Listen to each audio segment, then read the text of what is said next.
Hello. So obviously we're dealing with the big news coming out today that Bob Iger is returning to lead Disney as CEO effective immediately. Obviously, Mr. Iger, Bob, spent 15 years as Disney CEO, and No, 15 years. Disney CEO for Oh, 2 yeah, years. you're right. Sorry, my bad. What's that? Nope, never mind. I was trying to correct you, but I was wrong.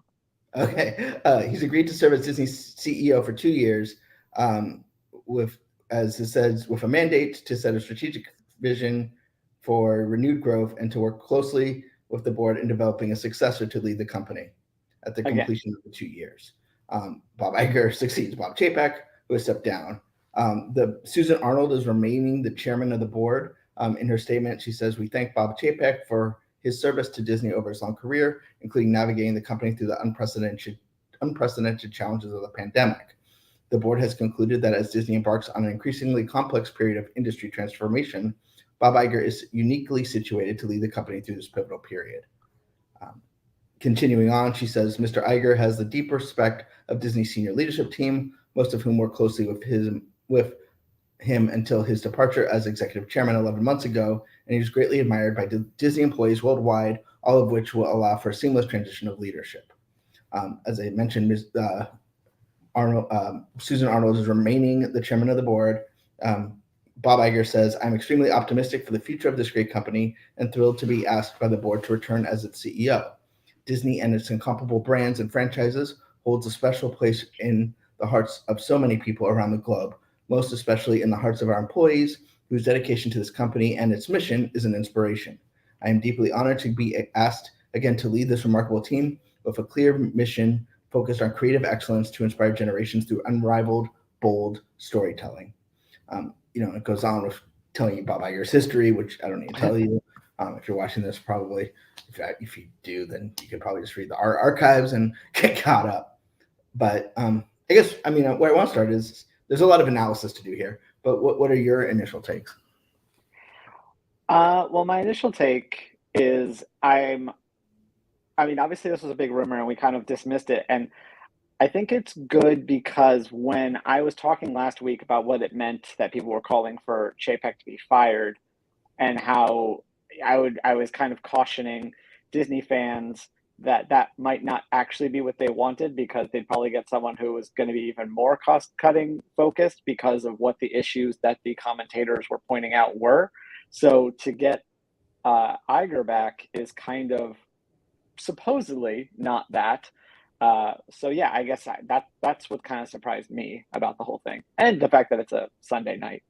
Well, and we knew that tomorrow was a board meeting because that was when that board member who was kind of anointed by Third Point Capital was going to be joining. Mm-hmm. So we knew that anything that was happening was probably going to happen tomorrow, I guess. It happened today. I don't know the intricacies of all these things. Obviously, I'm not on the Disney board, and if I was, I won't be talking here. But I'm surprised that he came back. Just because he was so done, like he was a stick in the fork. I'm done. You'd hear him talk, and it was pretty clear. To me, I think he was trying to quit for 10 years.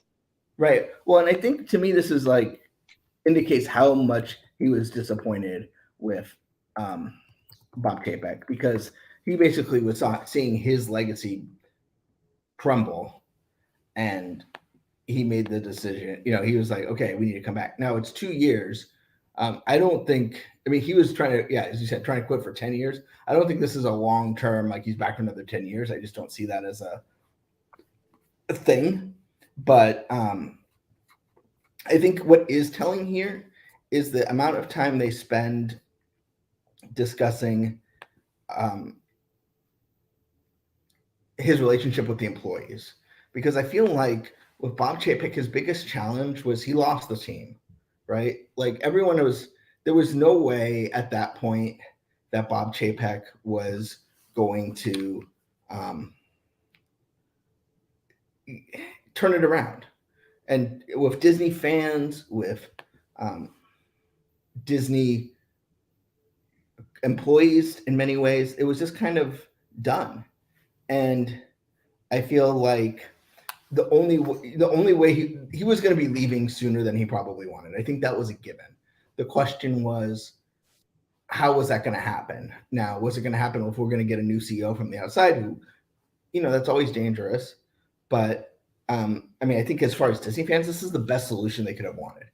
I mean, outside of, Bob Chapek having led the company in a direction that everyone loved, I think this was the only way to go. And it'll be interesting to see which of Chapek's policies continue. Will this sort of increased ticketing differentiation continue? Kareem Daniel is probably, I don't want to go on a leg here, but he was Bob Chapek's sort of golden boy.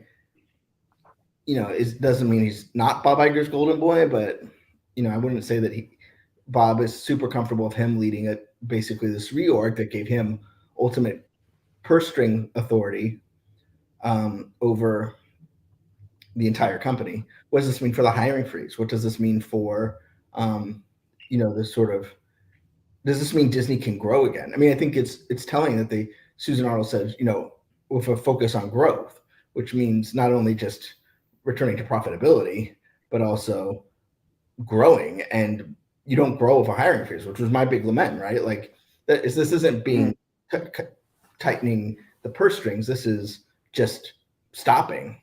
And well, he did say that it would lead to job losses. So, I mean, he was kind of right. Yeah, just to think of what he did his own. That's hilarious.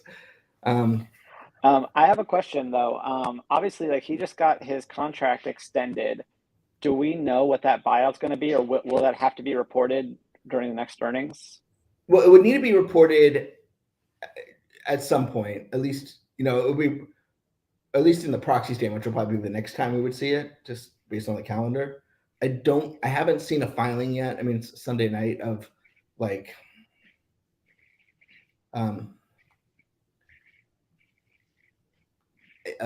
specifics. I just see the press release, which wouldn't have it. So I think it's going to need to call out at some point, but I don't know when, and I don't know, because also Bob Iger's contract should become public as well, which is probably why this happened Sunday night. It's probably going back and forth. I think they probably knew by Friday that this was going down, but I think, there's still a lot. I mean, there's obviously a lot of questions, and typically on this kind of thing, they do a conference call when there's a new CEO, just like they did with Bob Iger, and he'll probably be on CNBC doing the rounds and stuff like that. So I think we're just in the early stages here, but there will be a lot more analysis coming over the coming week, probably until Thanksgiving, of meeting investors, doing the thing, reassuring them that he's going to have a plan, and what that plan, some idea of what that plan is. I'm looking at after-hours trading. Disney is up slightly, but this is probably, after-hours trading isn't 24-hour trading. So it'll be interesting to see what happens when morning early hours start. Someone just tweeted me a picture of Bob Chapek saying layoffs are coming, with a thing saying Disney HR, should we do a lead by example? So mirroring your joke, but oh wow, we got a lot of comments. Yes, this is a topic people care about, believe it or not. Yeah, it's a Thanksgiving miracle, sure. Kyle always brings great insights. I would appreciate that, except I know the timing of when he sent that, so I resent it. Oh, okay.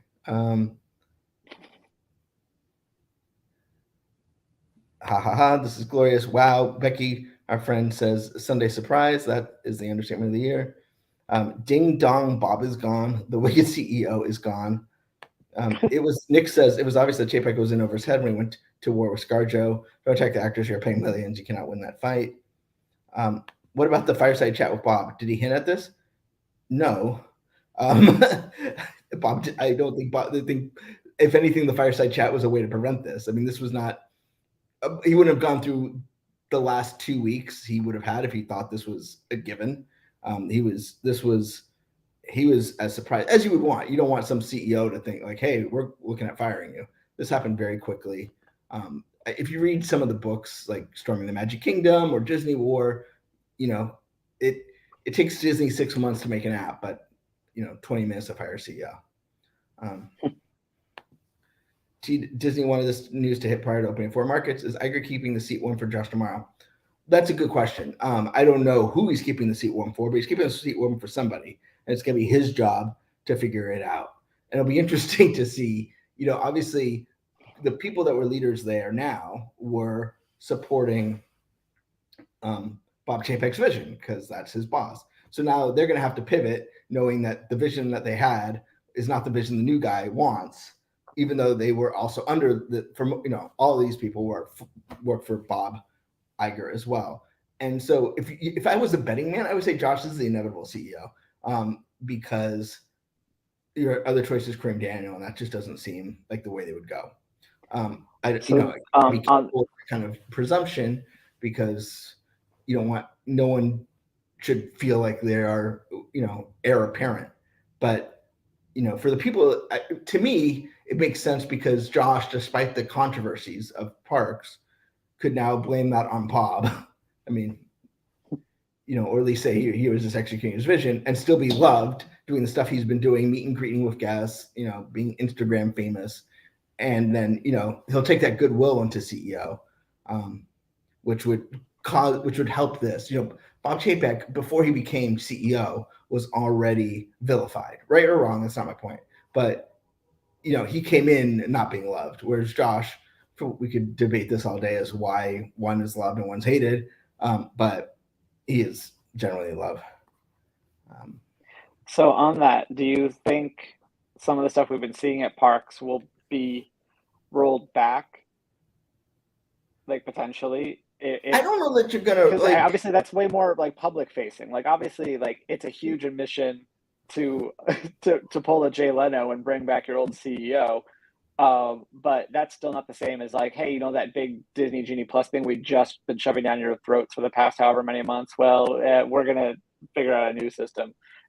That seems like a bigger, more obvious, yeah, we messed up sort of a thing. I don't know if an apology tour is their sort of thing.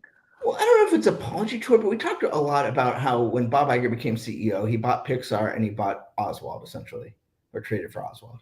And he was able to do that as statements, right? And so I wouldn't be surprised if he makes a statement because he's going to get more leeway than Bob Chapek did because he's respected. And so he can spend a little extra money on something frivolous because he'll have the gravitas to justify it. Whereas Bob Chapek had lost that credibility. Bob Chapek, according to Jason, only got $1 billion. Cast members a while ago. It was a loss of investor confidence. I mean, it's always lack of investor confidence that's going to push the board over the edge because that's who they report to, essentially. So, I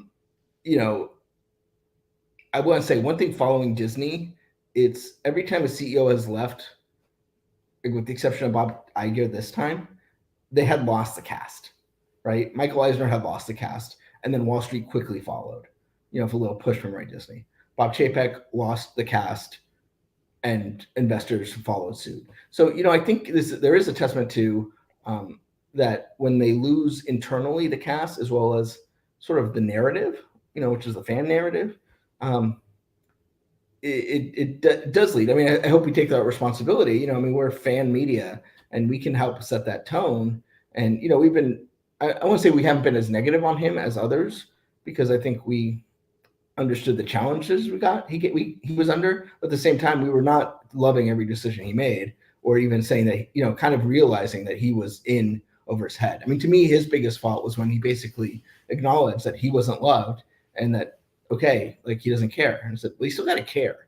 It might not be fair, but they're still your customers. And I also think it's funny. I don't know if funny is the right word, but you wrote a piece not too long ago about how Disney 100, like Chapek was making such a big deal out of it because that was like the first thing that he was going to get to have that Igerish moment almost be like, oh yeah, I'm the guy that's taken this company into the next century. And that is no longer true. He did not. Well, and it's interesting that the press release, the quote from Iger doesn't mention Disney 100 at all. Like, it's not like I'm pleased to leave. If Bob Chapek, I would pleased to leave this company into the next decade of storytelling. He doesn't mention that. I mean, and I still think Disney 100 is going to be a thing, right? I'm not saying like that's going to happen, whether whoever is doing it, but it's not as important to him as sort of a bigger vision. I will say, Gio, I would say Bob Chapek was fired. This might be a thing where, they don't say it explicitly out of respect, but Bob Chapek had every intention to continuing on.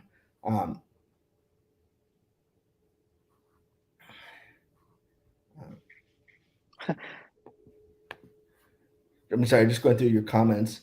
Yeah, that is correct, Jason. It is a 2-year contract, specifically with the goal of setting a new course for Disney when that goes back to growth, as opposed to trying to keep your head above water and also trying to find a new successor. So not a lot of time. It took Bob Iger eons to find Bob Chapek, and I think it's pretty clear that was Bob Iger's biggest regret.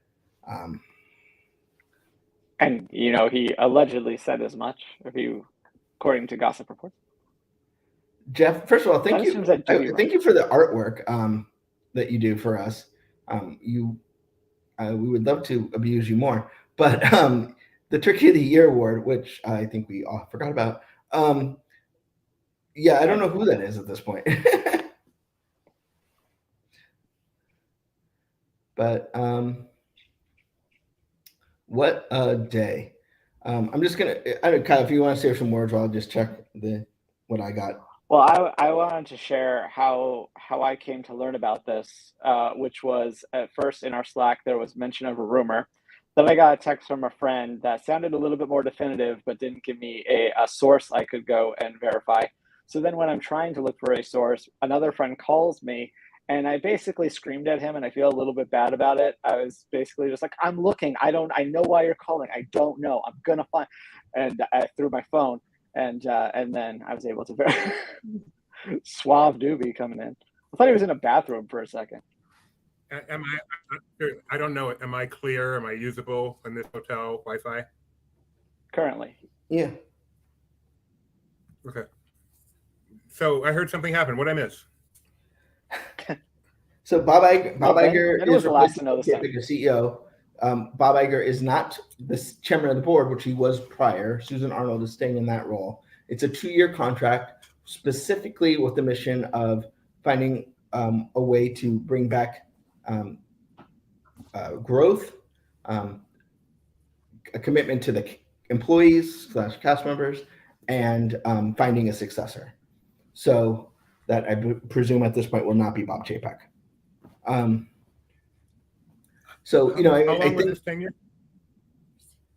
I think what's interesting, we talked a little bit about how Iger was done, and I think it's interesting of Bob Chapek is now the manager.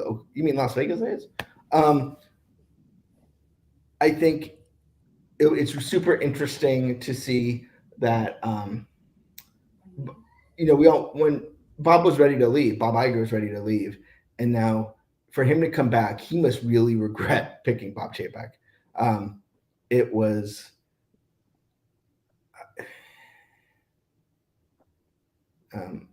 he must have really been surprised. So I do want to talk a little bit about what we expect. So I do expect that they'll do some sort of investor conference call tomorrow. I don't know that for certain, just what they've sort of historically done. I also expect sort of a round on the CNBCs of the world. And hey, Bill, good to see you. And really trying to, I think, save the company from the investor doldrums. They had lost faith of the investment community, as saw at the last earnings call. And, we talked about how that was just poor management, right? Like they knew what the investors were expecting. They knew how much things were costing, and they did nothing to kind of mitigate it. And then they suddenly they go, oh, okay, yeah, we spent too much money. We're going to do a hiring freeze. Well, that's not the right answer. You didn't communicate your plan. You said this is what we expected. Well, obviously, it's not what Wall Street expected. So therefore, you did a bad job of communicating that. Can I ask a quick question? So do you think... I guess you can't ask a quick question. I do think. Sometimes.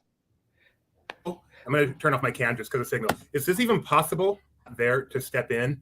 And do you think the fact that Iger was willing to step in is indicative of some fundamental issues Bob Iger himself had with Bob Chapek? Well, I think there's no question that, Bob Iger was disappointed in Bob Chapek, and Bob Chapek was disappointed in Iger sort of not stepping aside quick enough by Bob Chapek's liking. And he saw things that were happening, and I think the reaction to the quote, "Don't say gay Bell," I think the sort of Scarlett Johansson thing, I think the sort of complete sort of non-creative discussions. I never once heard him talk about a creative decision, Bob Chapek. And Bob, because I was thinking about it as they're streamlining, talking about layoffs, I was like, well, who's providing the creative vision that Bob Iger did? All the company, Pixar, Marvel, they all have their own creative groups, but who's giving them the sort of authority to dream big? I mean, we talked about Imagineering when they were doing Star Wars: Galaxy's Edge, and Bob Iger is just like, just dream big. Now, that doesn't mean that you don't value engineer. It doesn't mean that, you don't have budgets, but you didn't get the sense that there was any dream big moment. I remember Josh Tomorrow during the pandemic was talking about, like, why aren't we trying to go to the moon? Like, why aren't we dreaming bigger? And Bob Chapek just didn't seem to be supporting that. And so, I think now we're going to get to, okay, well, maybe we do need to dream bigger. I don't know that to be true, but if you read the press release, talking about where the next batch of energy is going to come from, and I will say there was some blame that was given to Bob Iger about, doing the 20th Century Fox acquisition, 21st Century Fox acquisition, setting up Disney Plus, all things that were draining the company's resources that when Bob Chapek took over. And it would have been easy just to say, okay, well, I made those decisions, but he's coming back and trying to sort of fix his own mess in a way. Messes that were exacerbated by, I think, poor management by Bob Chapek. But I think there was sort of okay, we need to get our, I think there was a certain amount of, okay, this isn't what I expected to happen. You're not doing this right. Did you guys talk about Tom Morris at all before I get on here? I don't. I'm the Imagineering. Okay, that's fine. If you didn't give a name. So he's what was his position with Imagineering, Tom K. Morris? Do you recall? Pretty high up there. I mean, he was a producer, I think. Okay. Anyway, he tweeted first, and now the happy news. And this is just interesting because it's not too often people, even ex-employees, do a lot of bad mouthing on Twitter. So first he tweeted, and now for the happy news, and a Hollywood Reporter headline. And then he tweeted, I don't cry about why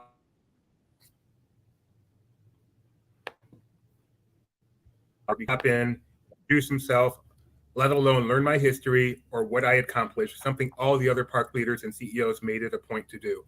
And as he probably did talk about, I mean, just purely anecdotally from the cast members I knew, he was not the most beloved CEO in history. So I just found that tweet interesting, and I'm eager to get out to Twitter and see if other people have similar stuff to say or defensive stuff to say about him. No, and I mean, I talk to people, my friends who I don't want to, pull any of them, and just I don't want them to get in trouble, but they did not respect him. And I'm not just talking about like employees that are Disney fans that don't like. I mean, I'm talking about employees who are just employees that have this as a job. They like Disney, but they're not going on Laughing Place or doing anything like that. And they're just like, because everything was so chaotic. They would raise prices 500 times and things like that. But anyway. Well, who's watching Tiny So Dancing? I just want to talk a little bit before we have to go, at least on my side, is what we're going to be around all day tomorrow, the team collectively. So we are expecting news about the vision, news about what the leadership team looks like. I would expect some resignations, not necessarily tomorrow, but soon, from people that were Chapek people, just like Iger people resigned when Chapek came.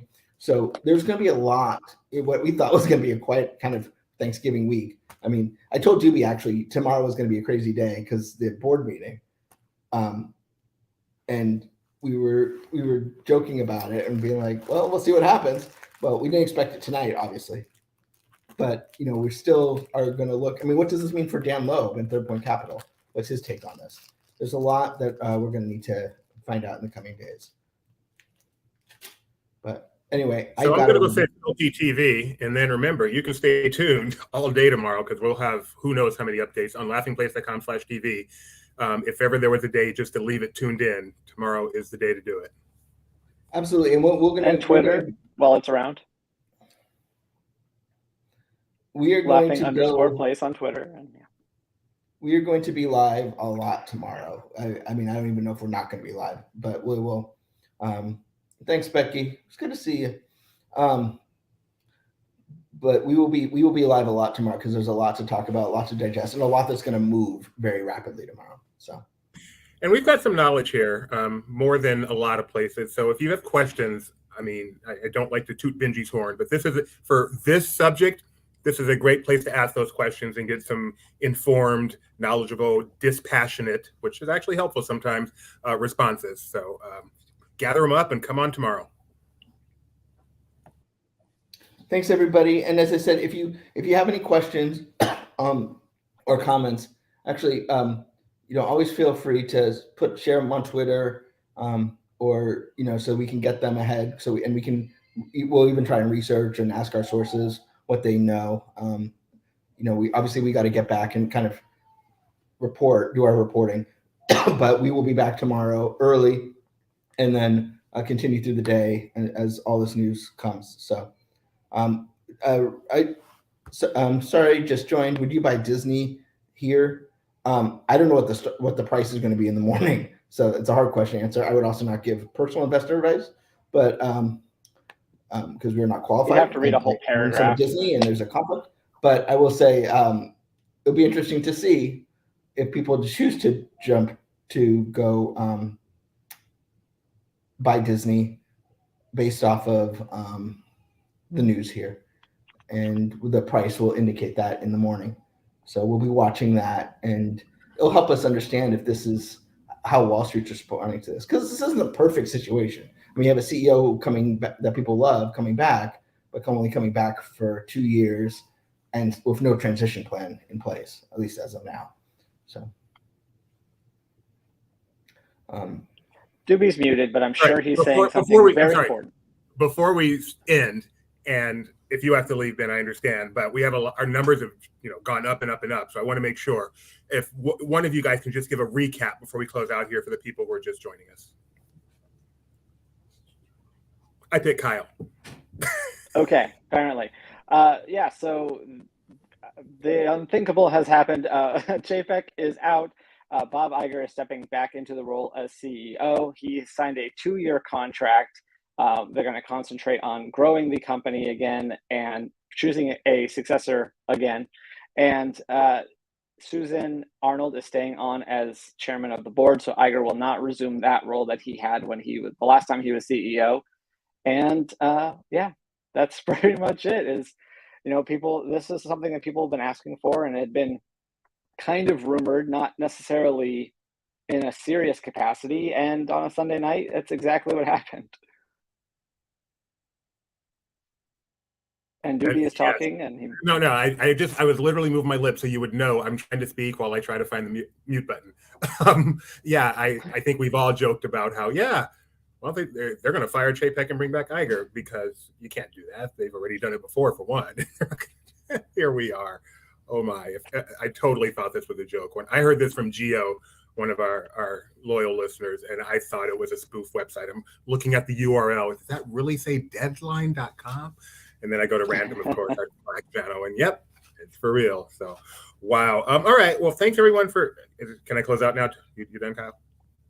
Yeah. Thanks everyone for tuning in. Just a reminder, you want to tune into laughingplace.com/TV tomorrow. We're going to be covering this like nobody's business all day long tomorrow.